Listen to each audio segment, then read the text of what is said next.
I can't wait. Enya asem ketwa. Na ene woni bonus so no. Hey. Sheze. Ashen. E was Sompa 106.5 FM Accra. No kre. Na wonso behwebi. Na Brunisi seeing is believing. Ai. Na betie nkomo a ekoso na fe. Nkomo na de. Enhye wo nkran. Mama men kasa kasa. Ai me man kasa be brave se na nkomo na de nti ye ne mama enyenam Louisa wo ye opanyini yana so kwanchefo opanyina woda Precious Fit International and ebetwetwe nkomo. Me hu ni TV so. Na ase no kura ase enye no kura. Na yo say no kura say no kura. Na wodi bonus na say say no kura. Say Sompa 106.5 FM okay. Aye no kura. Na wo se hu yan so na she wu nkran. Oh true. Na wo se wo ni excuse bia. Obayiro ho aye adwumaden. Na ye ma mi say wo hwe adwumaden a wo ya wo ho. Na wo te wo na wo se wo ye lazy a. Ana say wo nye bibia na che say agro bi na wudi. Na ba sa akura wa bre nyame. Wa bre nyame. What disappointing nyame. Eti na Mọ́borọ Asem ye obi asem. Na ye mami wo ye retired teacher. Ochechireni. Nanso wan retire o ansa nkotena fie o. Akosua nso ye adwuma. Na wani bonus so a. Na obusa se na eye den. O ahu obi beka se won na dware o. Yeah. Won na bo aduane di. Won na bo udukuni ma o. Won na ye hye watade. Ta na wagene be ye o. Na wutie nkomo na bo say yes. Ese se wo sorry waka. Eti bi mamu nyina kwa baba Sompa 106.5 FM. Ye from Akosua go Aboagye betimi afem Akosua nhyira. Na Precious Fit International ye bedi ho nkomo. Ne NGO eku a wo ye ne adwuma wo ye ne bedi ho nkomo.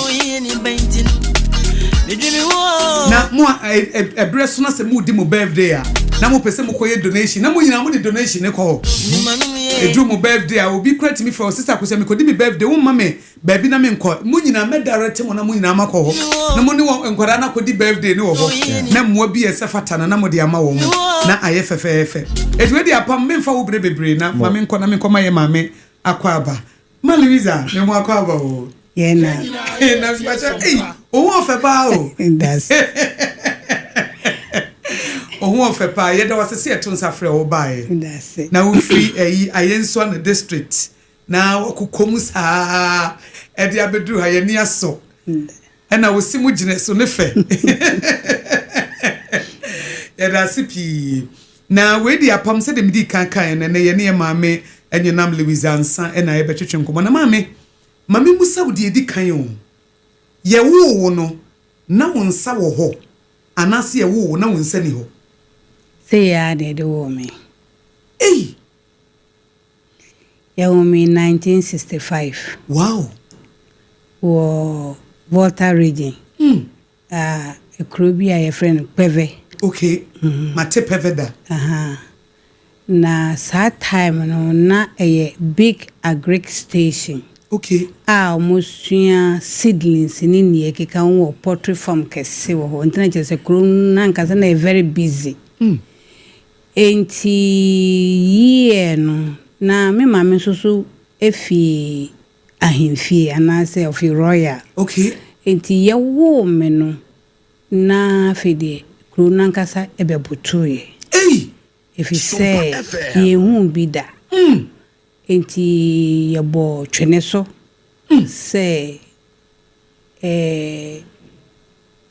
royal no baako awo de yense se yewo enti se yedi akwara no koto bebi ofi baaye na bebi ofi baaye no so omunim ni internet se di ni koto nsuo ano ye efi se ebia oyo nsuo ba na wako back to baby crofi baaye enti sa time no na man bi efe no Mr. Ayibo Timothy Ayibo onu fi Podre okay area enti doni ne yire ensusu eyedwuma ewo agric ho ti bebia ahemfie ni wo eko bebia ni omu bebia omote no eben ntina je se ne yire no so na oye American Okay. Enti obesi no te say nkofo a ohun se nkofo atwa ahemfie no ho ahia. Enna obisa say den na ekọ. Enna obi na sotue. Ti ono so ben ho. Enna obehu be say me da me maame so. Enti na je say omo ye ahomboa ma yedemi akọ nsuo na. Ehona na ono aso uremu na okoso me mu no yi me fi me mamensa. Enna o ka kire o me say sa kwara we bebre wa America. Ye Na aha na ebia mu hu bi da. Amude musi nsuo ba. Company ema ye mfame enko bebi omko. Enti ehono na odi mi fi ho na enna abrewe bi ehu oji me fi ne saka yen say onfa me ma no na obehwe me. Okay. Enti sabrewa no eno ma me din enwonam. Wow. Ase kire say me yema no say me nyem obi adia me yema no. Enti na sanso so na brewa nso so ye me mame abusiani. Enti na je say omukope baby de me hye. Enti mame no obreni no koso hwemia ne abrewa ne mame na kope me say me di 6 years. Ti me di 6 years no o call local school na o no ka kire o me say met to me Akosua. Na emom no omunim se na me ya metro. Okay. Enti omun try means ya me fa so di atro. Enti omo de mi ko kire headmaster and headmaster so hwe me a wo hu ne obey enti afidi. Omo ka kire omo say omo de slate ma me say me ntro.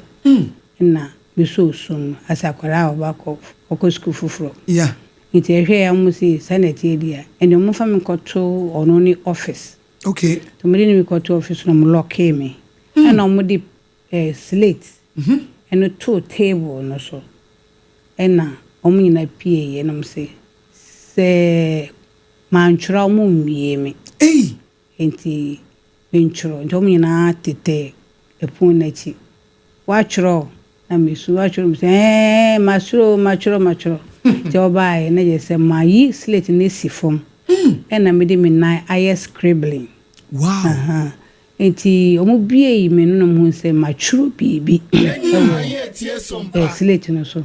Afidence say say omo fa kwan am omo dada me kire me kwan omo bisa me kwan me fa so a. Ode won nine no. Enti afide okay sa churo bi say wan churo aye betu mu. Yo say na hwa na me chok no na me say me nine. And I guess me say ye de me ye no kire wom na so okay afide mu because according to lady no nka bebre wabrite ye di ano na e churo nti ono no mu hu ne ombe ye nti na mu ye sa test no okay e de maame nti mu hu se me nine so okay na sadia e de headmaster me fami koto class okay it is ano ato the heading headmaster no so be ye den ni teacher ni na o no be den a kire ma de enti na je se ano ese some kope kitchen stool ni bi okay e mame na konya na wo ejade no na me tena so teno na me tena so na di slate ni to manim okay enti na je se eno no me ni table na je se me di to manim teno na me start enti eno no se yen asabi yen ni nsa no untumi so ye nine ka se wo kira na se bibi santi headmaster no so yiso ne ideas okay ene sadia hwe blackboard obi an hwe blackboard no so ye be chiro 0 obi an hwe so ne ye chiro 0 iti okwa kositire obi a kositire so obi an chiro na me so ma fa chok no na me so ma ye de me ye na me de me ye lefty enti na je say egusu saa na odi kire me a kofi me se edu 2 ti edu 2 na ti se ho de eden enti na je say so onu no bunku todwe wo memenim na oso me nan no na odi anase me foot no no odi yakoa kosi kwa kosi ne Mami adekire no wo certificate ya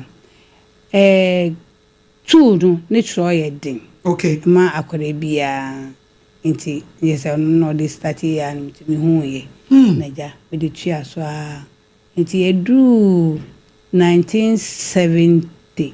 Ansa no beba 1970 no. Enkodana na ono wo mo class no na omo show in a weird way. Me fan say omo hu a omo hu say na as anasa na no omo hu omo ye den kola. The first time the one kasa wonim. Na enye easy. Okay. Ebi mu ebe pia akọ. Pese obeben no. Ebi o so teacher for so pese ye twitwi ye ho ne ne keka ho. Na nso so me say headmaster no oni omuko kasae ena echiri jese afede omo ben me kakra na efese ye se nkwada no ni omu nyina ye se baako. Nti maka say me ko school for only 1 year. It after that no 70 no ena we social welfare for anase meka say satam na ye drum na enye daily graphic. Okay. Enti omu ba around so area no mbe hu me no metwa me photo call paper mu. Enti omu di call ye no ena orthopedic training center director no e fa Mọ́borọ the router. Okay. Onu no kotrek ho. Onu no ye obi a ohwe polio patients. Okay. Nti wo hwehwe nkora no na wa ama mu caliper ne crutches ne nekeke no ma training in physio aspect. Nti ya no kotrek all over the country. Nti na je say edu water region so a ekpando ni hohwe side of. Okay. Nti obedu ohun myographic no no enna odu ye krumo no jenae. Nti o jenae no na obisa bise mu ana mu kire ne bebia mewo. Okay. Nti ehwa no be hu mi no kwa so obetumi ama me artificial limbs. Ayensa no artificial nti omo mfa memra adrejiri nsawom na omo enyama me. Okay. Nti oni social welfare for amu water region omo ye ahubwa ene do mo de me call orthopedic kono. Okay. That was 1970. 1971. Enti meka say we do hono na almost start hwe ya no so okay ye be mame artificial limbs no. Ye di shame mame limbs no emu ye du ankasa any straps ay bubum no. Na akwara ketwa ni say as a pilot I said there you was ye do because ensa no artificial ensa no ano emu oduma as a machine at the same time no say unya straps di bubum ebesom yeah. Enti ye di ba ye no shame na mhwade ya okay we dey na ade a betumi aya na say omba di be kire me say na di be twiro. Okay. Need send a metumi ye didi na so entumi nya ade a obetumi di adware anasa de baby bia baru betumi di atwiro ontumi fasa artificial nsa no nware. Enti uma fe ye wo small zoo bi ho a monkeys ewo. Enti uma na me ko na me ni monkeys ni ko di agura na ya say de o my furious wo ni ya wi artificial na fingers ni nyina ye wi ya na ya say me di akom di ko workshop Sompa 106.5. ayi na je say me fan say 3 days 1 week na ye nya anya na je say I am free. Yes ye yi na je say me ho ahi we say oh and say manya another trick me mpa de no ntimi ntimi nka nche mo say me mpe ntina yes enya wie ma me a you na ko try oh na me dia common case no marry ma saje ti ba say 3-4 times so no akoyo me say de no mpe eji omoji omo ade deja ofedie na say we pe kwa ya me fa so am de be ko school ti me ka kire mo say me ko school no o say wono sa ho be fie ha na wakose mpaase na fe de ba ne say I was be ko school eya me hu se ngrofo ko school eya we siwa headquarters be okay na adrejiri Roman Catholic primary so ebe It is ye call walking exercise a ye hu nkora no na omo nante omo ni na school for nkora no. Nti sasa nsane eti de busumeko bi. Eno mo ye ya so kene sane eti dia eni ombekwa ko churo midin. Iti omni teacher ni ba the late Mrs. Kwekuvi no girls A. Okay. Nti omni ni koka kasaya no so kene we try no mo de me koy na me ko start from class 3. Class 3. Sabre no nyem fi say. Menempo. Urefi. Enti me di fi wa go do elementary middle school. Okay. Middle school no we could do form 1 and me call form 2. And na me come entrance. And na me dey call when say satam na ye secondary school. Ni nyina no na wo de onan na na chiro. Onan na wo de nkofo de bi apen na show ma no wo de na nhye wa no. Utimi ye both. Utimi ye both. Utimi de hye wa no utimi de hye wa no. Because this year me ni wuti he. This year me ntumi fa me nane fa nchro. Enti me gia table no wo anim yi. Metumi de me mano achro. Wow. Wow. Utimi ni me enu nyina. Onan ne wa no nyina. Wow. Wow. Na mano no de yantre ni me ana. Wa na usia ye. Wani ati yo. Enti do secondary school no that was 1980. Okay. And I made a call St. Martin Senior High. Wow. Satam near St. Martin Secondary School. And so ben ye or it's a koyak of could do form 5. The ye no.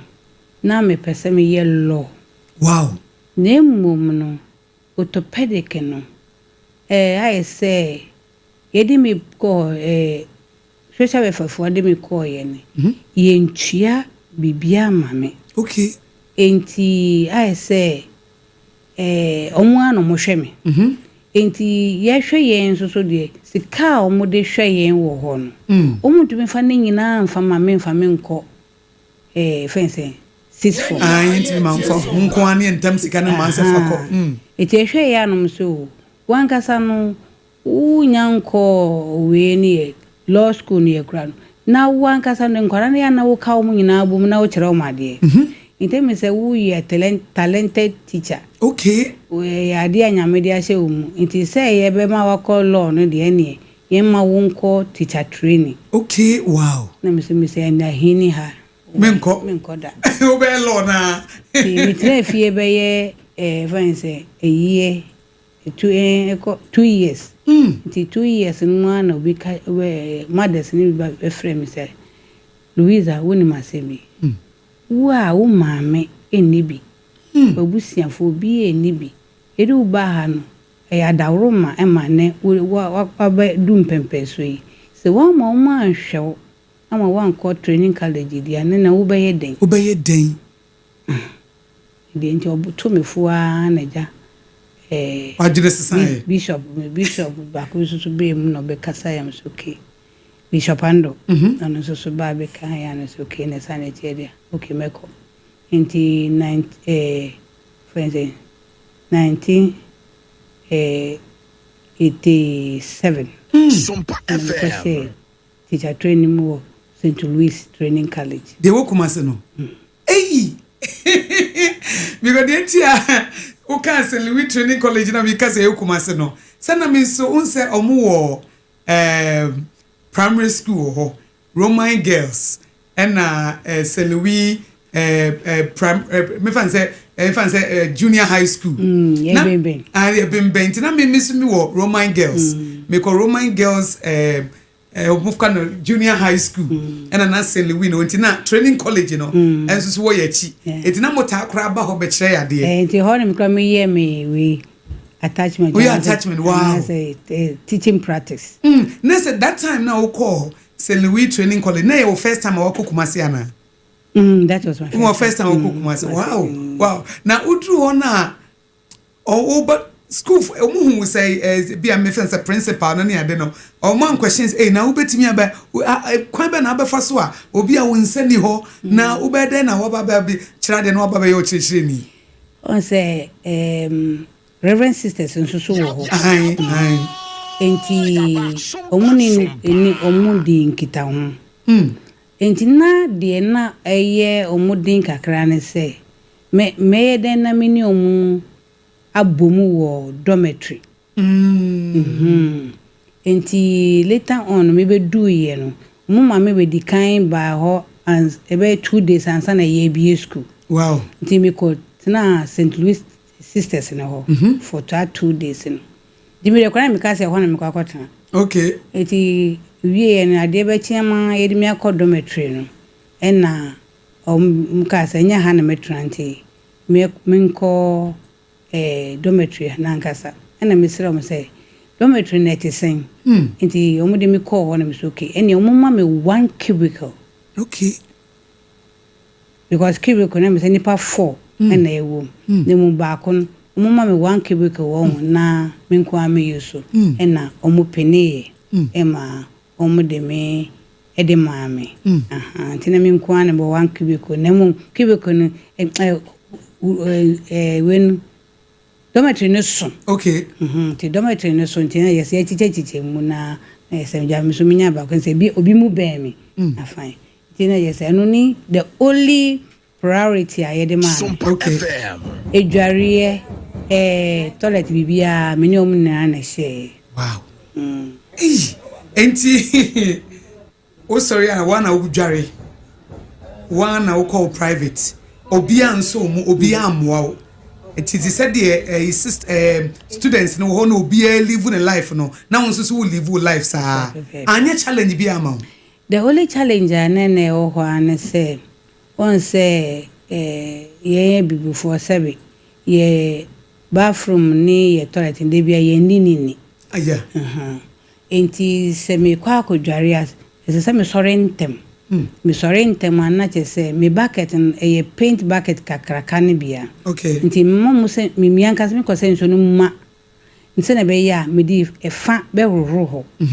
ho na ansa na me di aka no edware ya anye sante de je se de bia ne ho no e be time moment nti de me di kan e yen sa na uye ho yi ansa na anu ni the only challenge the toilet in the ground the make say we need reverend sisters no so mo ba training college no we need omna e share same way no okay so anya say e fe ama na so na ede na wutimi twitwi tie for me come some Mọ́borọ Asem you be asem ewo Sompa 106.5 FM so ewo radio so ba Facebook live aba be to me ne e ma me Louisa enyinam ansa ye twitwi nkomo ye wo no na nsa ni mienu nyina na eni ho enti de to no free ne nkolabrem e ba na ye tie ne ye wi adesua bi ye wo mu bia nso na ye de amount na obedru ha no e kwa fa so si free cam me say me show video no sabre ye yi ni nyina wo ko Facebook live a say de wo si say no hu sisi ne ho so ankasa wo timi ne ho say de wo si timi ne ho no say wo ba wo ni say de wo si ra office wo bi say wo kra wo ho den kra wo ntimi nye wo si free cam mu na wo si ra office no say oba Sompa 106.5 FM akra betimi abehu sa video ni nyina na wa ba be share ma me bra wutie ne story no na at the same time I inspire wo na wa hwe se de wo si bona brabo na etimi aboa ade ba ko me ye curious ne say minim say water closet na ye jaye na den na wutimi because wo tia kakra eti den na wutimi etna water closet so egu nso anase wo jawo na oh water closet ni height ni nya de bia ye problem mame ne se me ba ya me betra akonya no so se we cry wasin water closet konya we me so kwa watch maduna ba so ampa akonya na obetra so no because o ba na ye do rest studio na me pese me hwe kwan ya befa so a obetra me hu ya so watena akonya no so we like huri anase me say because me hu no me kan be ka say apam enso mu onfaw ka me be say ka apam efaw nanka ode watena akonya no so ba me hu ya so 10 akonya no ma wa me hu ya so wote so ɛna na ya wo ye de na wutimi ade ewa because wo fom pa ade ewa ye de na wutimi akonwa ewa wutimi tena so water closet wutimi tena so eye bibia wo ye ne sei say ade a ewa semia meka cho say ewa okay say enwa me say enwa me ankasa me manage ne matena so okay and we manage atena so ewa strategy enti training college ni so ho no nyina no na chiro nyina no wode o nine no na chiro na wode o nine chiro na afi de wo chiro o paper so say de paper ekuta mi say book yama o notebook ni an samu na wo chiro na wo handwriting it say me fan say o bi we say wo fit writing na it say because I just we demonstrate my worship unim mami A4 sheet o never pen ka ho mami na me ma utro the training college no say akonya na ye nyina ye transfer eye ewa okay na ye table no so ewa na mo mi call ye no with the asesegwa okay ekọ o de asesegwa call ye enti asesegwa no ewo form enti se me betwra we wo board bi e de atomenim na me de bi book no atoso okay say na te say omo kira de nyina na me twro na o twro na se ba ne say ye listening a na ma tran akonya na ewa no na ma ben table no na te say ma twro wow na ma tie de omo kan wow na say ye dictating at the same time there na je say me ba form okay me ba form na all kan na me twro na o twro okay enti ultimi call training college ni nyina wie 1990 1990 de na yankwala o 1990 and now we training college it will be a training college school be na dikan and na kwachira de wo St. Louis St. Cecilia JSS. I'm from junior high school. JHS. No, it is that time na JSS. Ah, na JSS ampa. Ho dome. Okay. I'm say RC. And you say RC. Ho na ko kira de. Na sisi am friend ho dome RC. First na St. Cecilia JSS. Wow. Enti enkwala na wo kire all you said junior JSS no na ye general na we general na we timi kire bibia nti dia wudu asata we general de be ma obia bia no a kire de eya na ma no hu a addition for students no mu hu na omu hu say kwa me na fa so kire ade wo board so that very day na because school no as I say me di me hu ko kire headmaster okay the late Mr. Femega enti me do ho no ball assembly no nkwara ni nyina baae so obeyi mi a kire ti oyi mi kire wie ye na tell me say o me na be a new teacher meba enti Monday meba school aba be kire any question no peja obi a peja nesa say madam ubechere ya de on say that time in 1990 na enkora na wo JSS no mo nyinyi ya no mo nyinyi mpa enti say madam ubechere ya de me say ai meche made madam baye de ne ya chere ya de me so madanu ndu na danu ndu say say wo pray ho dodo enti madanu ndu dance madumi an chere wade ya enti mi ankasa no Sompa minim obi kan wonim wanu yi a na okita okra sanity enti minim se na meeting ansa na me wura school no ho no me ye bibi a efe no rostro okay rostro no ye bibi to say steps me de beto blackboard no nim nti me be yes a rostro nti me bedu ya pe me sero me sa mo mame class a me di rostro ni beto okay na me di ayach na ye na class ni ye ABC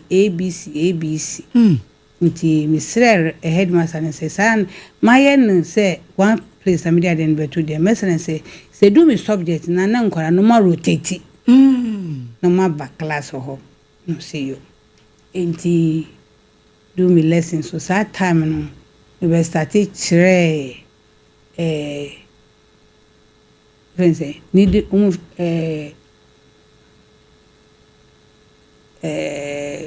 something like a simple life skills okay and on na would you kind of okay life skills in music and dance and the mama wow life skills and music and dance and di come out say do with subject no so na maba na menyo man say do say mature be fro rostro no na me de chalk no ahyema no na afedie mature note no egu blackboard no so na makomechi akokan afemi am say okay obi antro wow saa na de ya afebedu baby no na afede me hu say ye wo pavilions bi wo ho a obi an use ena me ka chere headmaster say okay saa na ti da omuma me nko saa pavilion no ho eno de enye classroom besan rote distracting kola okay enti mi mo stable was a pavilion blackboard nso so ho na nka nkora no emra ho eno penny enti ho na yes me permanent classroom wow there's a small office nso so na ye be permanent classroom enti as time goes on as a teachers ni bi ni ho na je say subject be lacking na ye say yama obi ni wa kire nti apart from music and dance and life skills no me be kire maths kakra me be kire english kakra enaja me de ba the year 2000 and I me so esa efi volta ahwe say volta for no umagimi atum because no me pese me experiment we say hinfa pa no because matra in some adrejiri dey no bie ni makokotna ho ni ho ngofo ehu me for 10 years wow it is say me pe baby fufura akọ eti ehona na me bisa open transfer okay ena pa mia o mama me kra mia mpifi onti me di mani kire se nka me call dan okay eti na madam for bako ana no wachira no ye kuku orthopedic by then waka baby agata na me ko ne wasata no oni ni kunu wo adrejiri isama adrejiri nti omuma me baby die nti ade chi ye na me yese me di mani kire odan ko station otna kemu se me ko okay when we can man no be boma but is director sebra no say director ben no say wo dwane no say me dwane akwan no say ya ti se wa ba na wo mpe wo formal school no enti sanity area director sebra na obema wo baby atna no say wan dey ko ka kire no is okay na me see form na me ko hu director no refi ni din kakra na osia matise wo ba na wo dwane nti wo ko bebe fufu na ka wo ko ni so mi de mani e kire odan osia na mani majew and of free officers na no munyina e ba jiji mi particulars pa na e ho ano e ma mi baby say wo adrejire ho na ewe ye say madam baby e di ama oni kg shem data ni ma say data mi Mr. TGS na mchira de eu na ka ejiri aden no se first no so de ye yi ba low sana ne se se bia ya ebeti waketua na obi bia so sana first na ye nyina ye dwen no se ka ejiri aden mi mchira de so we teacher ni say okay unim ne enti amade wo ba ho adreji Roman Catholic Cajun ego okay no se ade de na ekoso so ye bie school no fufuro e won some friend Father Wiggers okay enti nkwara ni nyina eko mu nyina ko fi school nta kaka krebi enti se wo a wo ye former student wo ho se wan be boaye ndi ene school na egu no se that I mean chira de wo do so hey wo be chire yeah okay yanko na him koi nti mfitiase no that day no mudem letter maame no ena wasifa koma o head ti me kodu ho no na omoye head mistress any staff no omoye meeting nti me bagu na me wura mu na me de letter na madam Sompa. shemi fisura fefufu shemi na that time so aden me say me per male teacher one mama me female so sa one nya obia say disable tina me jana me hwe o hwe nanim hwe mi sa ti madam pa cha onti me nya ne den nti me san fa letter no fa fa koma no me hia wa okay enaja me sa de call office me call na director ni wanti de oye postings na me de commands and de me call mu ka kire me o say wo ye show me so me show ade me twa ontroda me say okay wo de coffee ade chi amia me ko ho okay nti minim de ko si nti ade chi ye no the second day and a frame say me besinko school ina me ko e me ko do ho no korano na kwan whole population be about 25 okay korano bibre ko school ni gu ampasa de omo kan ye no ti ida na mo de me ba Sompa KG1 te ho na kekire mi trans study ho be 2 weeks it's okay ti started na kakranka na do jiri fon so omo ni minti ti say madam enyu aba ho madam na woni sana na o ti sin wa ba ho we ba na ba hwe na ode ne baba until me could do all that time na it was third term first week in the third term and could do it na me ya dum ama you could do ending of the term near 106 and grad 25 no I do 106 106 wow listen kwan no start eba na deja kakra na ja e could do until make us say me chira de wo KG for 17 years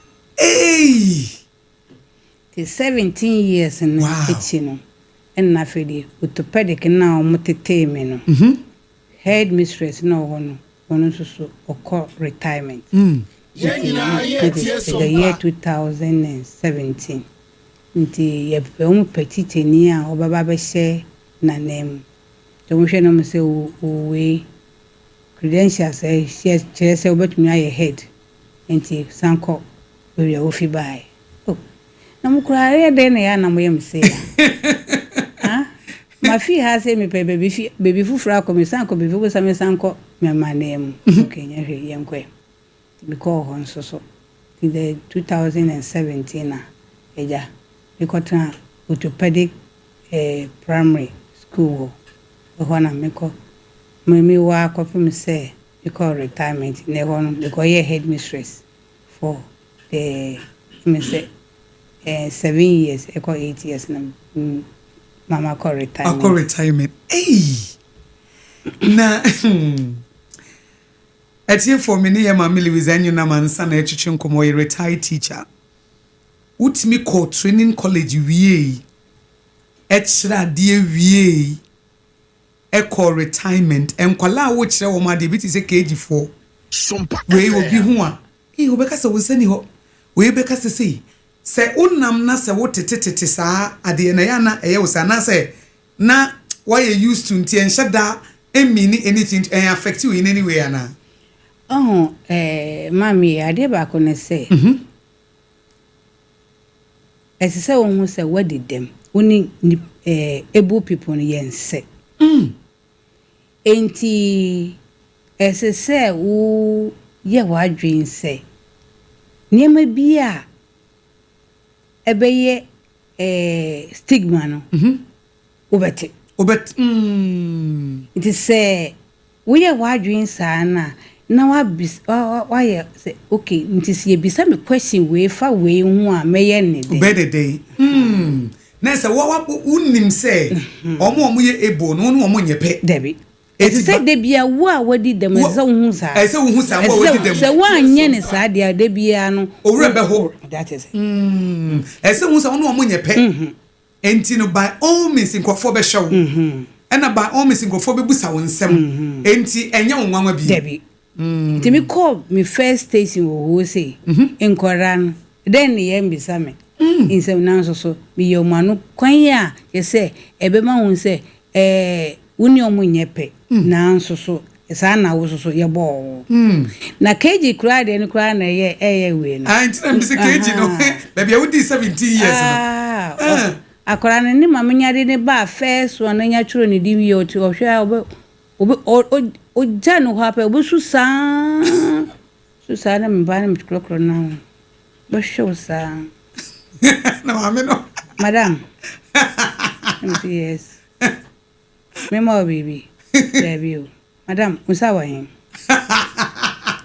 na mama no mo na o de ba ba school busa so won sawa hin akora ne baby akora no mo na bebusa wo che madam usawa hin usawa nkola so no mo busa ba shi so baby sa te misu matim man minsano hey bikraman biu mi bano peya no so mukiki wa winning na na kasa pepe se madam kremane wehin se ofi madam fami ko ni wan me mumuro ni wai akala no okay na sana tie dia ene wo so tena me nchen ne ya pon ana me de wako na wako ko hu kraman na wabo na mame se nya kasa pe no watrase me mama anko wase de ono mu aya mpampa mutu match no de ono nya kasa pe so metena se nti na fedi ya start ya no ne de agro de na efemu a se hwa na ye na fedi de na ni aka ene enkwada ne se de na wosi ni omotie no ebedum rebi omo bepe wasem pa na sem getu and then me do Aboagye Roman Catholic school complex wha do mi chira de KG na nya hu se madam enyu the whole school aji se bia onipa krona fe na waba hofufu the whole school obi happy aba na nse bi mi call meeting bi wo Aboagye boys ye kono na me so ma me fa shortcut me fa shortcut me 19 ko omu mi amenanti aba me nim de okobo amane the whole school from JSS to KG wow omu nyina pie na madam ene dia ye dia agro kakra me ye munko ko mu blanco class and me committee bi aba madam baba se me so me baba se na o find joy in teaching na o kira de no unya joy unya nigye bi uhum kwala no KG4 wo shase junior JSS ene ade wo hye nkwala no se de bi omoba no mo question no mo show in a weird way ene ade no a ene nkrofo bi kra chechirefo bi na did you enjoy teaching no aden emuna mabam okay that is my profession say ejuma me ejuma wo ye no ntimi nka se bia menenje so far as mabamu de ezese me fa kwan bia so na mama manage ma wonije to ma wonije kwala kura ma manage bebre especially tamame wo hu we hear music and dance competition ba the friends a culture me na me de omko out wow mina me de omko out na ye culture ne ne guarantee say culture troupe yes me mensa ye bebre ya ma bi kura ko me say Canada wo say fa mbe fa omko ye we no mbai ena I say me ba keji no so de agro no bebre ni ye riri ni ye tonyum na ye sa ni ye ko ha ni ha ti se jese eniji enko a mi redi wo ba bi se ebra ye wo no ase de wo ka ya de hye busuem na wo free na omo si we de bi nsi da ya wo bi a oni nsa ne nan so ye nketenkete ono amu anso ye ketekete na moma wo ye nsuo ba enti yemfa no nkoto nsuom na mete se baby a mekenkan ene se e ma wo papa kra gya wo maame no kra Me papa ne de me say me maame ho no okay you see that very day na ye wo me no no ni ho no nso ye teacher ni okay nti baby kra no koy no ba na mo ka kire ne se we ire na wo koy akɔhwɛ dem wo hwɛ me a penesi we yi ni niam ba ko mienu miensa otilo okɔ Yenina ye tie sompa. so koy nti me de me hunu da wan hunu da so say and saying be me say that was 2006 or 7 mo baby and my sister onu so me nim no me papa ma no bi and onu mum wate me nkan na obehwehwe me wo school mo okay ndo be hu me nti enu mu na jo nso so be ye wedding and me di e chire na me call ne wedding na me ko hu me papa nti no for the first time I me hu o papa no o papa hu no e de no okay me ntumi nchire okay na me angasa so de to be frank tima papa bi nim nemu after the wedding no me je ne number and I me start seminar ne din kita ho baako na je safi na say odo no eba and so anche 2020 no FM. Oh na se wo papa na anche kra na wo free mu na areho se oba ye ka chen se wo yira wo no shakla na oda ho no ne nsani ho oyi na tade baako mienu Ojane come and see speed. Ojane come and see speed. Ojane nana yese omosi uye nsuo ba. Enti de meti me ready wo baby so omosi wo ye fish. Enti omude wo kotu nsuo na madani fish na wasu. Madani. Omosi wo kan say wo ye fish enti no omude wo kotu nsuo nim. Na wadane fish na ese nka wokọ eti enum ho no na Ghana ni na wawari broni no obete sa nkomo no na ese de wo kan ya wo no kro ni nyina butui ebutui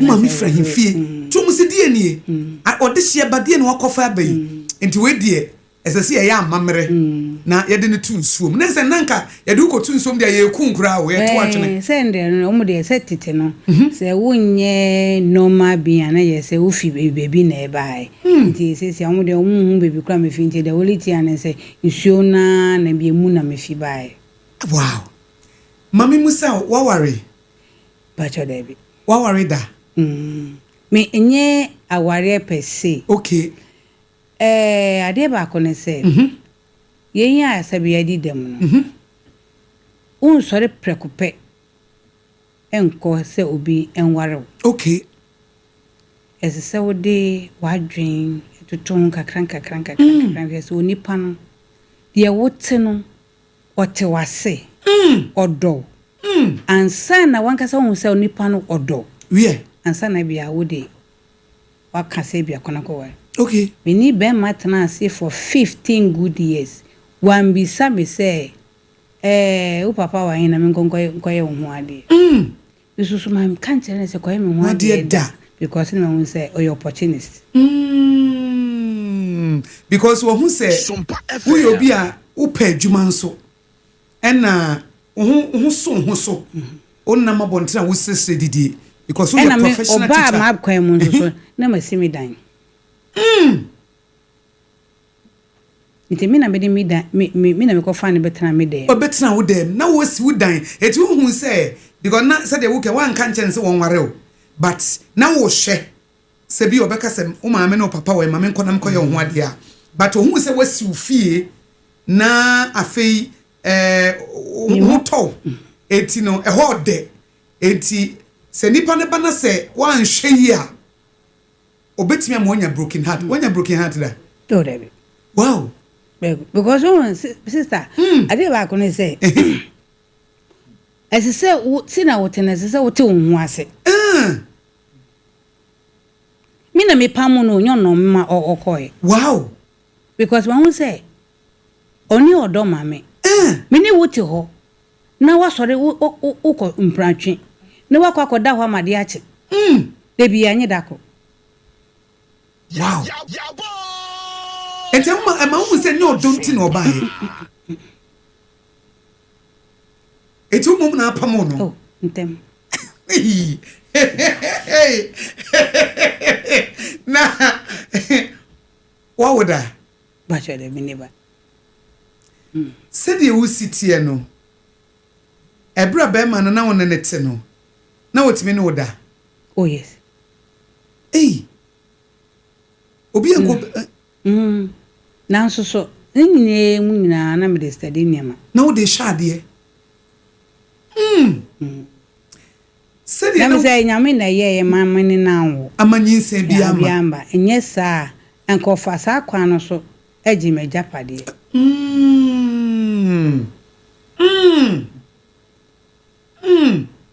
Etika wo bam nyinse bam dia automatic. Enka wo fa homa ejese obae no wo mu se wadidam die nanso wabobra.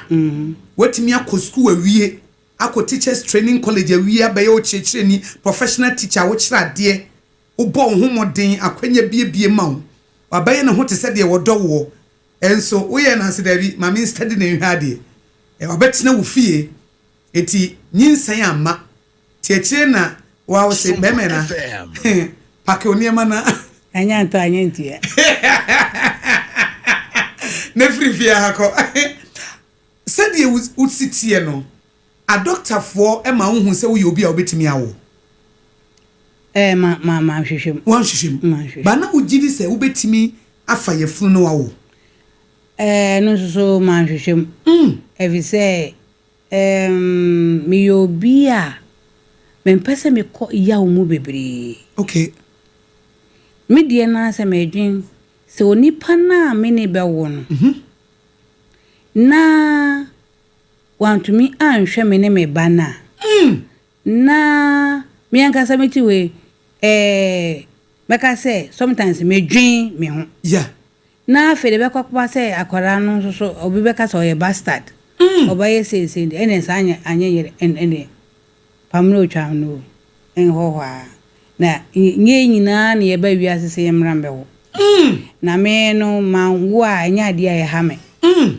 enti medium sana me tin ne me man okay ba ya nka okay ama so de I am okay and one find out to say bia bia said the conditions it no bia wo betimi anyema na wo one find out because one person obeti bia nti say ba fine it is amade a we okay I'm okay yen hwe uku a friend no Precious Fit International dia na moye eyenkora sabe omadi dem fi akora wodi 4 years any kopim 45-6 and I'm sure wow enkora mu free 4 years ebesi 45 omadi dem no na wo hye wo mu enti ehemfa na Precious Fit International mo ye wo otun ase okay ayensu ano otun ase specifically nti wodu hwa ehọ ne ye wo ehọ na mo menim se udwumadi a wodi ne so den na obi a wodi dem a wonsa ni ho na obi hu obeka se na ne nan wei wo se onan hihye but onan ne mienu nyina ho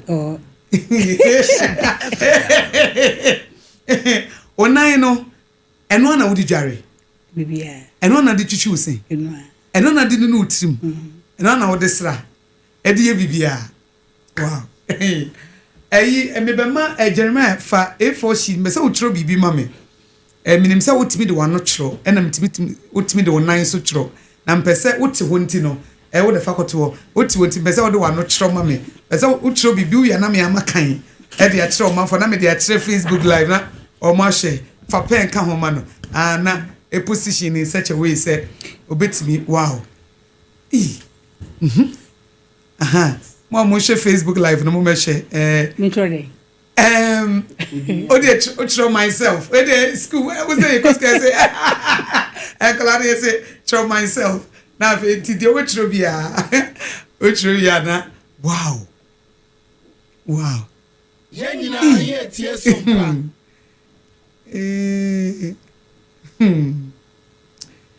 This is beautiful. Say who studio hana wo share said ye mami wo mumra Facebook live no me share wo throw fekeke was Sompa 106.5 FM Accra Sompa 106.5 FM Accra me mame enyinam Louisa enyinam ansa na ochro ode na no ochro mama ne A4 sheet ochro wi ana de wachro mama Jeremiah de abreme na makenkan de ochro no akire mo na maka said ode na no tra esitie enti mo amohwe ne de muhu say ochro kama pa mami wa chira de retirement or training college wie akọ retirement it wo no excuse any say say unye bibi ma ho na wakan se bi emu do wi mesusu dua wo se wono wonim na no yie nti wokwa no okuta ne kora se de Mọ́borọ Asem ye obi asem ya na ye bọkyere mo no minima no yie nti na na mekuta me kora wono wonim se ne nsa ni ho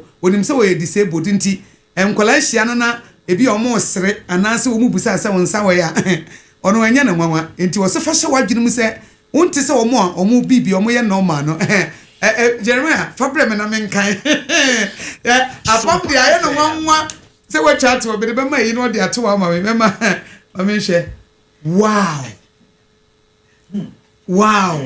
hey myself Louisa Enyinam Ansa, CEO of Precious Feet International. Beautifully written, grammatically correct. Grammatically correct. Fefe, na mami. Unsano, we want to baka unsano. There's a new here. I didn't come in the sky. What non troye? Hey, apam. Ye ma do nsatro no kura bi atwe sa akokọ hwete. Wo ai wo mo de wo nsatro. Wo tro te se de akokọ ahwete. Nya asam keto Man Louisa nyina mansa ntro ya wa kire wo ha sei no ho. Me de kire wa mo ayi empanifo bebre kura mo hia my first copy. Me say me de takura pie wa ha. What do na kire ye? Beautifully written. Grandma jina na naso kama. And na make say na no nsa no apom na cheche what say na no nsa no efesi obi nsa no na ye maame enye na no nsa no efesi obi nsa no asam keto afom me hu mani so ade o who say what wo de na oben wo tene nchenti wo tro no na hu ne say mpacho no maba manum o ma say ode na no tro sa on say ensantro adwuma no kura ye free bibi live training oye wano no training say de be ya wo kasa wano nta ntoto mfemfem wie o de pen e hye wonum a say de wabodwe si gene no I wuntimi one word kura wuntimi ntro so simple I watch myself o try na mehwe no a watch ni din watch the CEO on say CEO of Precious Feet International no so nya de o twro a na wa be twro foforo no o twro no te se de wo be se ye dictate man na wo twro na unim ma ko to me nkomo no se na we de nkomo we de emi de dodo ade na me hu ha no me fe papa mani asokra ama no abruso ma me se wonya mfie se we were 60 Uko retirement year be this year Nessa what shall the afia na wo retire Sompa FM e wo say wo 60 years se be me bi kaso be ware wa obe mo na ware e mo be me bi ama o bi ama adwuma na me ye no e so semi adwuma no so semi e ti ma be me bi me mpe pressure bia me mpe pressure because this year nkora no 21 na me ne omo o mfie ho kola 21 eti afi na me sore no pai mun sore mun go dware mun ko twitwe mo sen mun ko hye musuko atare mun mayen yese ma pra ma yese obi anko school Wow. Do need time for love relationship bia. Mpo how. Mpo how. Senke bia ubetimi anya bemma bia on the wodo genuinely but how person be obe support you. Ebi ni. Enyinam ebi no debi they obviously they me hu binti. They won hu binti. They me hu binti mpo how. Etu obeso focus on kwala na. Nkwala omuma manage. Omuma manage. Eno ara yina. Se be die ti American san se unse adwuma na wo ye ne so. Wa hwe nkwala be ye duenu ne akire. Omugu fia wo na wo hye wo mo. Bi nso de da bia be ma bia obedo genuinely ono so bi on so passion for the wo ye no. Na bia one wa ba be kan bom. Na ma ye ntina me pese wo be close to mind the cry so da bi wo mpa biem kra. Sa bebedu na why because bakuna buy on cry or ye fence special education ibi no so afi chire hwe de baby edu ye ti wono anya ntua anya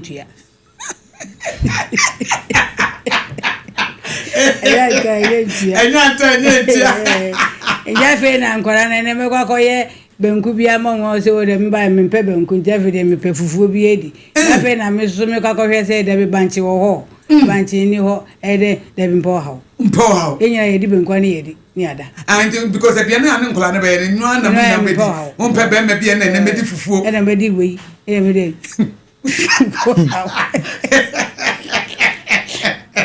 it is the same now when you're 60 years now we so focus so baby me rest all right papa no buy na opamo no chire no obuy the way we see here no no ma who believe we say ewom say that okay na wo hye ne ma but say do si be ye ne ho e be say wo pewa ma hu say opewa sempa na say na wo hye say do si tie na wo atim so ye fake dada yo snake under grass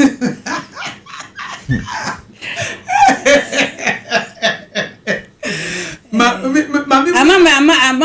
just said me ni papa de asa ma wonyi ni pani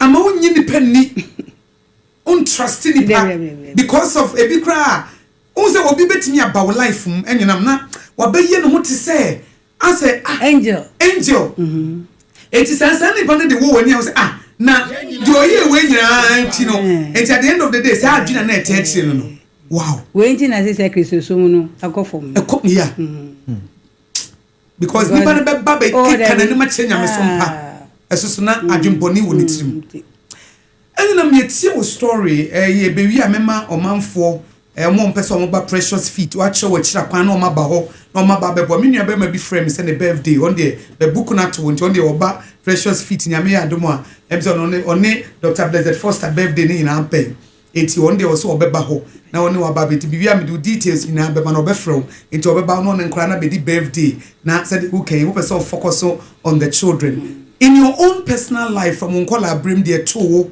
ye wo ne me ekro nyina butu ye wo ne so ye fish ye mfa nkotu nsuo na nsuo mfa wonko ekwan nya me fan so miraculously ema obi ba gie wo ema wo ma me ebusuani bi nsu be so mu na o ma yo kakra wo dia famu a ba bedru sabre edien na abrabo nyansa be na wo de be ma obi a wo ti me fan so obi o ye disabled obi o nye disabled addition be na wonya wisdom be na pesa wo share with omanfo a wo mu eti o sabre no mo so dia bo mo ntuma mo say wo ba so mpaso no we na wo masua no mo so dia kobo mo bra yo mam me da se Sompa FM min kan fa yen a ye di dem no mo tem bia me from differently able wow yeah disabled differently able yeah this disability no different from your ability until my friend differently able okay yeah differently able for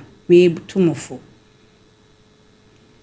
emma obi biara enka se ni dem die na wadi no obefa so e de ahwere ne nkwa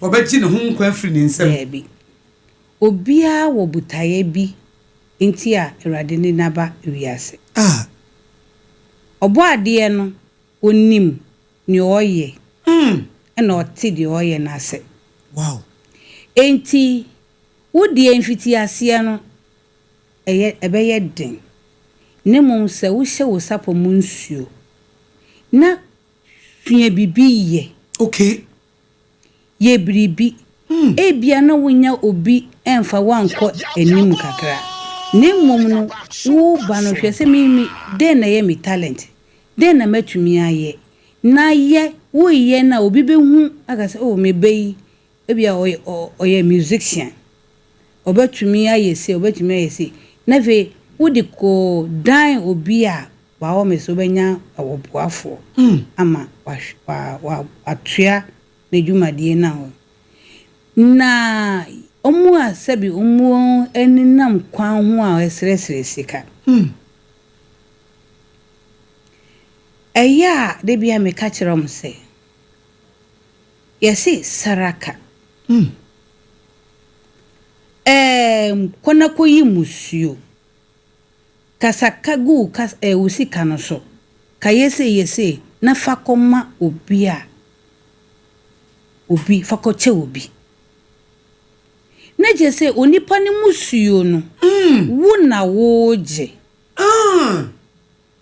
enti se wonni kwan no so a dade na obi mfa ni musuo sika emfa wodi dem o na odi ni musuo sika asambrew na wasa di dem mo wonni de so yo wow debi pebibisi wei wo wonsa mienu ebia 9 na wonni ye biribi wow nukuredi na eni woni ntina masesia na obi aka se oboa na ayese se wo oboa na se bia won se wo wapo hu modern se wo ya wa all miss obeden obeta wachi because won se wo ye bibi sa precious fit yam we start no bi enim baby amewo yeah we dey am salary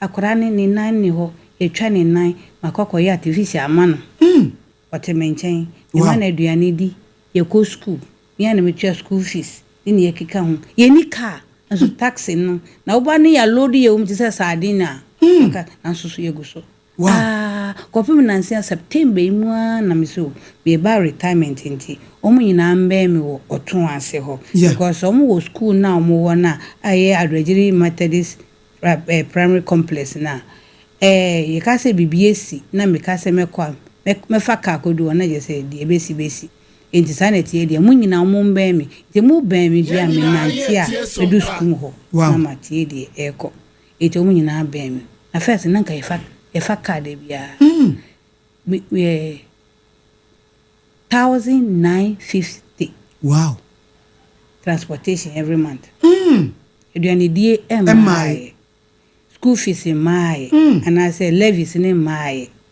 and atadie out bibia on say I didn't say wodi dem a na wanya obi ankyere okwan no nkoran wankyere okwan na ebedu baby na je said stigma na akora na nya no ema wanya gidie mu woni mu a ontimi onko nenim enu nti na mafa nkora isa dene a krofo ehu se edwuma pa me yen enu na me ene bebre asoma se amoba ye nchen saa nso so na mesere se obi biara a wedi dem bo hu mode ne bebre wo ho a wanya opportunity o se obeye biribi obi aboa ne da nanso so wan na muso as we take advantage o china o me ya obesa de ba yin se ibi kura kwan na wo tisu no kura wonya bibi sika na ba den na wo de beye won nya biribi se o ene me kwa me boso me save say me pese me ye say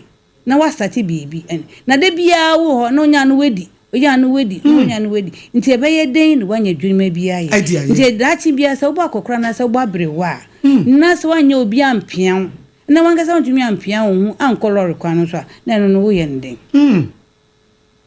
enti eno no na yen a ye hu sisi ye ho so from ntehoda if you say enne na wahu mi say na wahu obi say na onam na bia wutrim wo sere na obeka asem bia ochena wonem de ebese dabi if say sisia no aye bebre say stroke yi aye common fence ni na 20 aye common ya obi okra wo ye wo nani wo ho se nani efra ni ne keka ho enti wonnim de ebe to dachi nsire obi na emum no wohunu a mano encouragement and encourage say na be ya onu susu embo ni hu abomfia na wo susu wasua bibie fi na brabo mu na dachi wo susu se ba ne se bibi tu wo kwan mu kra na ekranhye ni mu a wo bo aye nti Onyankopon ba butumi ama we fi mana se onso be pe oboafo bi ama wo na wo susu abrabo aye de Akosua. Oh, enye now. O Syria cry ne kumi no. Me ba cha say o say you di na se che say. Enyu nam. Na o say na se che meaning no ye. Eye mame. Ye enyu nam eye mame. Me tam ni sa ne mo tie fo abam kakra bi. Enkomo no ye me de papa. Ene mama Louisa enyu nam ansa. Ye wo no na nsa nyina ni ho. Ye wo no na wadidem. Ye wo no kro nyina butu yi. Ye wo no ye se yakwakoto na kyere fisi wo ye nsuo ba. Ye se wo ye fish enti ye de ne koto apum ne ye de na ko. Ne papa beto no wo hwe no an o man no ne ma so wo kɔ wadwane kra.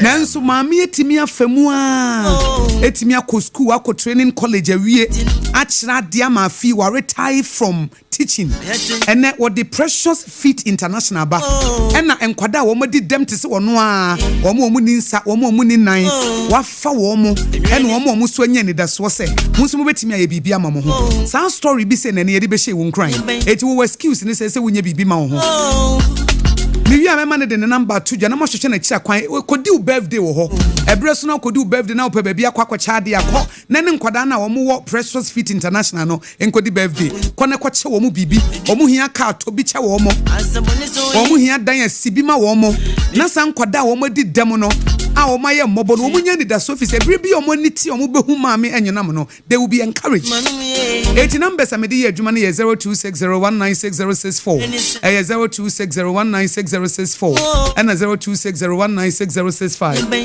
0260196065 na one ye di nkomo kakra na messages e dia ba Facebook ne doso ma menkenkan kakra ye nua dane akwaku nipa tete dia wode afri awutu breku ede aba enie ma menkofa line 2 me wi ana me de eno aba hello me pa cho e fro say mama original poem de won yan ga zafi kachiman yo original ene de bonite wo ye bre ni sha yenko ya ma me nya me sha no pa na me na asamo kan no wa se nkran bebre danase na ma me o kan se bi ma me kan bi bobu on mo hu obi a wodi de ma no be so obu no kwase ya me kai se mre do ba bi ye me sa o ya no so open me sa se no on pem be ji misika last me de me hu na ma mo be je na so kwa chi no no kra de ne dem de ye se me de enti wi ase na na nipa hu obi na se wote bia mu a to da wo kono ho a wo kra adwen pa chon ho emeska ni brem fa onko dua ba bi bone yeah na se de wo kan se obi wo ha hu obi a wadi dem na opese o take advantage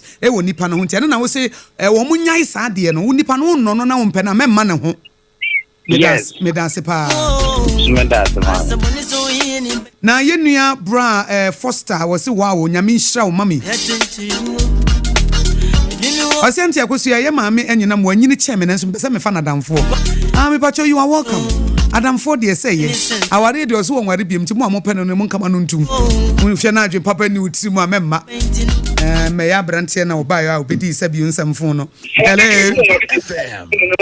me pacho e fa wo say pacho ye fra me Auntie Julie yo Auntie Julie yanko me pacho nyami stramo omunshiramo pa woni amoye sompa nyami stramo mitia anti einam so makone hoda na mekoya mi hu no niti say free ho no se mi hu bi mu omo stress ade wo kwan so an omo ye me wawa because me sha na nan kra na titi fo mu na otumi de kira ade otumi de katana na che so obi abetumi aye bibia enti na menhira no na dwempa me aso me fa ne ho adwen mate ko ho na makaya kotra ne bi mate sako yeda asepa nyame nhyira wo nso meka wo se Sompa 106.5 FM na wutie no yede osompa na brɛ mu ade e bɛboa wa brabo am watu mpɔn bɛkɔ nkan yenua Hana Asamoa wase awie Akosua ma me nyina masua bibie firi ne story ni mu o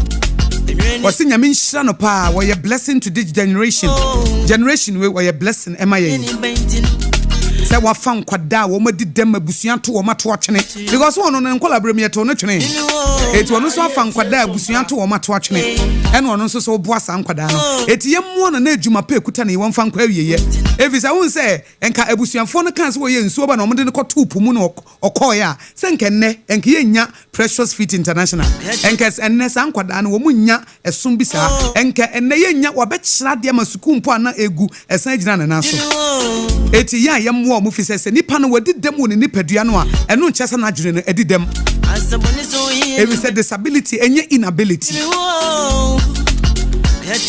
yenua Rahim Rankin so dia wadi aba Facebook live was great living was great show eye dwumadia eboa pa ena Daniel Kwaku nipa teten so dia wadi aba wutu breku ena o se sankrofo ne sese eboa wo mo pa no munye ne daso abre bia ewo abrabom ena Sofia osai wasi onyame wo yo e konfa so ye na ade de bebre eno ana enyinam ekan ye no eti we de mame nko na mema enyinam mfa nasema etwato wo mayemfa enyinam ye Precious Feet International me dem appeal me de betu dia so obia mra ho obese we donation bia akọ Precious Feet so obi pese wo ba ho obi pese wo frem obi pese wo support wo enkro o madi dem a wafa wo mo sa wo ma na no kurante wo se wo sacrifice wo love life na kodani they say what sacrifice wo love life o se David wo hia be ma bia biem o be se wo hye se benku ana ne wo madi de ehu ana ne wo madi mutu ana ne wo madi eti wana ya wo ye aduane no sisi adem I say ebi nyi ntimi wo kyerɛkyerɛ wo mo ema wo so boa wo ho eti pacho ye pese e ba Precious Feet International baby amowo mo telephone number na yetimi afre ne aba my telephone number ye mienu ba ko ye Vodafone okay Vodafone ye 020 27 23 117 020 27 23 117 ena MTN ye 055 99 59 254 055 99 59 254 na yewo Ayensuano district okay kro a ye friend ho Otunase nti se wo fi remove frefre mo de wonya boto obe wie sesi a meja na kwan sesi a mesre mo ma wi ana ma frefre wo fi prisons a be si address insa one prisons okay a be si address sesi ano hono omo ayen runabout no ma ayen traffic light traffic light wo ho okay enti ufi traffic light ko ewenim kakra Shell filling station bi wo ho enti 100 meters no 50 meters from I want to for frefre was ano yeah David Fatus na me say do si fa na bag no yeah wow na uni mami David Fatu na he say do be si apeke phone no oh yeah kwan ya mami fa so peke phone no woni boss wa Professor Aboagye yedi no hedi obeso ye be ko so ma for frefre to pese okate me pese me dum no odu hwe odum no odum no wi a wie wow enti ye wi a no wonya kwan wonya kwan na o wi a na afi monya kwan frefre nti misra mo sesi ya de Professor Aboagye obeso ni din komo kakra Professor Aboagye hello Davi nkofo frefre nti obese Davi ofa aleke phone ama me rekomefo Aduka meto na nye. Bebe to menye. Bebe. Ya wacho suga kokwe. Okay. Oh, ma ona yira osia. Akwe. Oh, kaka jagbalo. Ave suru gbala bu va tron su chicha. Akwe. Wow, ma ulon lo. Akwe. Oh, ma ona yira osia. Akwe. Oh. Que vieux la chiwe. Ah, vieux ara kama la chiwe.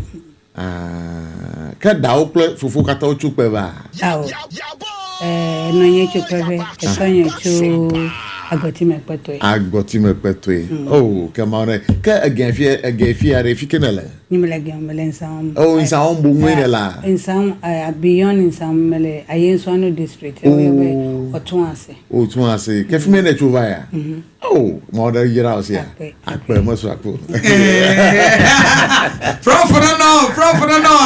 Professor Aboagye no. Oni ye mami enye na mabekasa.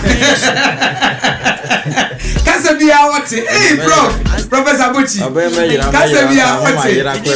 Mesro mo na mo frefre ma enye nam dodo nti no. E ma odumfo no. E do won say do si de ne nine, o de ne nine fa ne bag no. E no yi phone ni free mo. O wie ye no odum no odum phone ni mi. O de ne nine na ye ni nyina.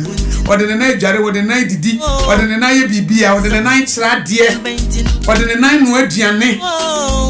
O de ne nine ye bibia. Akonwa wo no antimi fruit na so. Oba ye ko fast mo fruit na akonwa no so no. Prof na fe mi kwa be ma sha.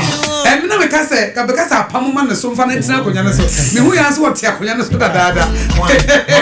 Ah yes, ana ka be ka se apam mfa no. E ka za apam wontimi. Ena owie na me man paper na watro ono na de ordinano na chiro we myself. I it na de it prof ma fa obredi bia na ma fa obredi be man said that. Enti man patcho safa number no etudwa for the last time. Na eche mo kira kwan na fe o man formra said the make na ho na ye nyina so obi abedi ne birthday on nkwala no. If said ye wo ye na more than ministry. More than say wo ye sofo.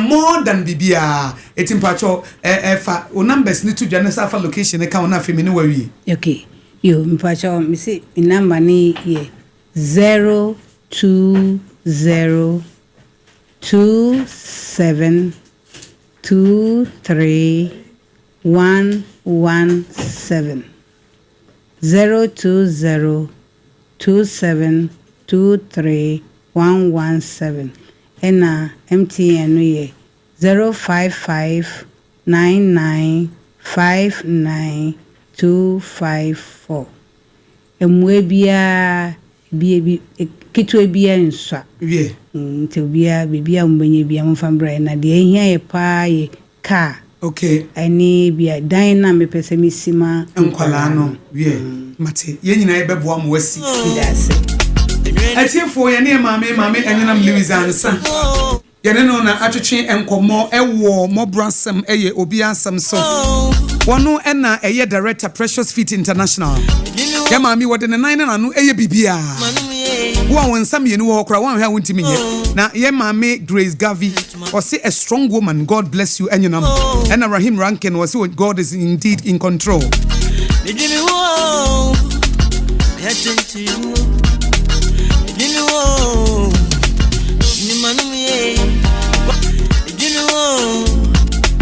Yenua Abake was say, "Oh, God richly bless you.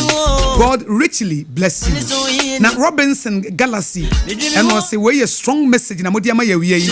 E wo Mọ́borọ Asem ye obi ansem e wo Sompa 106.5 FM so."